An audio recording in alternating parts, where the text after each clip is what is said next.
Module 4, practice problem number 1 on page 139 for Apologia, Exploring Creation with Physics, 2nd edition.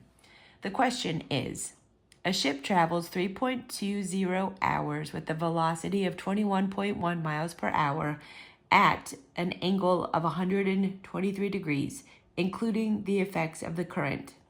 The pilot then turns to a heading of 190.0 degrees with a speed of 18.2 miles per hour, including the effects of the current. If the pilot stays on this heading for 1.10 hours, what is the ship's final displacement from its original starting point? Okay. As with all such problems, we need to look for the one-dimensional situations within this two-dimensional problem.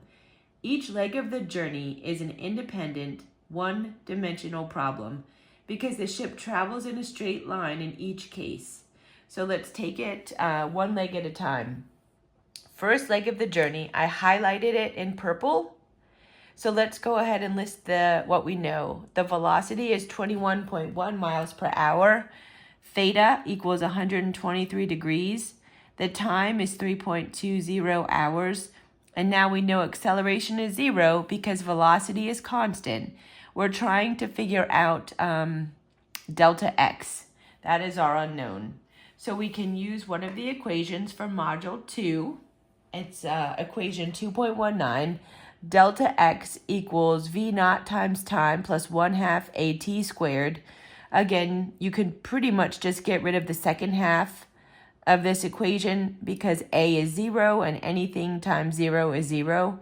So we're left with delta x equals the initial velocity, 21.1 times time, 3.20 hours.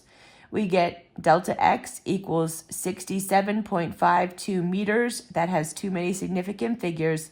So we're left with 67.5 meters.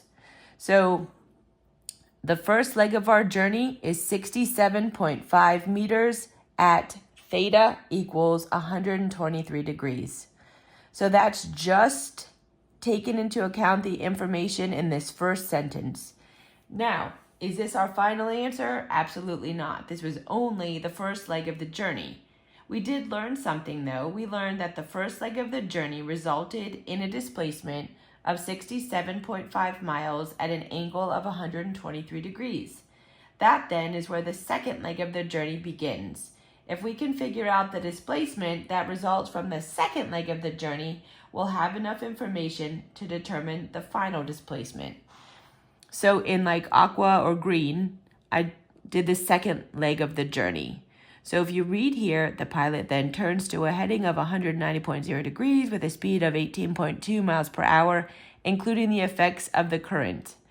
If the pilot stays on this heading for 1.10 hours. All right, so let's list all of our knowns. The velocity is 18.2 miles per hour at an angle of 190.0 degrees. The time, 1.10 hours. Once again, we know the acceleration is 0 because it tells us that the velocity is constant. So let's try to solve for delta x again. Delta x for this second leg of the journey, v naught time times time plus 1/2 at squared. Once again, acceleration is 0, so this drops out. Anything times 0 is 0. So we're left with delta x equals the velocity, 18.2 miles per hour, times the time, 1.10 hours. When you do the multiplication, you get 20.02, what is that, miles. Too many significant figures, so we're left with 20.0 miles. All right, so the second leg of the journey is 20.0 miles at an angle of 190 degrees. Okay, so what do we have now? Well, we know that the first leg of the journey resulted in a displacement of 67.5 meters at 123 degrees, and the second leg resulted in a displacement of 20 meters at 190.0 degrees. So now, how do we figure out the total displacement? We have to add these two vectors together. To add these two vectors, we must first break them down into their components. To make this notation easier, let's call the displacement vector resulting from the first leg of the vector A. So you can see, and I stayed with the colors, purple, all the first leg of the journey will be A. So A sub x is the magnitude, 67.5 miles, times the cosine of theta, and we get negative 36.8 miles. The y dimension is 67.5 miles times the sine of 123 degrees, and we get 56.6 miles. Then for the second leg, for the second vector, the second leg of the journey, I'm going to call that B, and that's also this like aqua or green. B, the x dimension of B is 20.0 miles times the cosine of theta, 190 degrees. We get negative 19.7 miles. The y component of B is 20 miles times the sine of theta, and we get negative 3.47 miles. All right. So then to figure out now what our final vector will be, we have to add AX plus BX to get CX. We get CX being negative 56.5 miles. And for CY, we do AY plus BY, and we get positive 53.13 miles. That has too many significant figures, so it's 53.1 miles. All right, now to figure out the magnitude, we can say C equals the square root of CX squared plus CY squared. When you substitute all that information in there, you get a magnitude of 77.5 miles.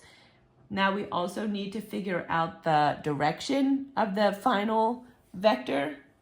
So the direction is theta equals the inverse tangent of CY over CX.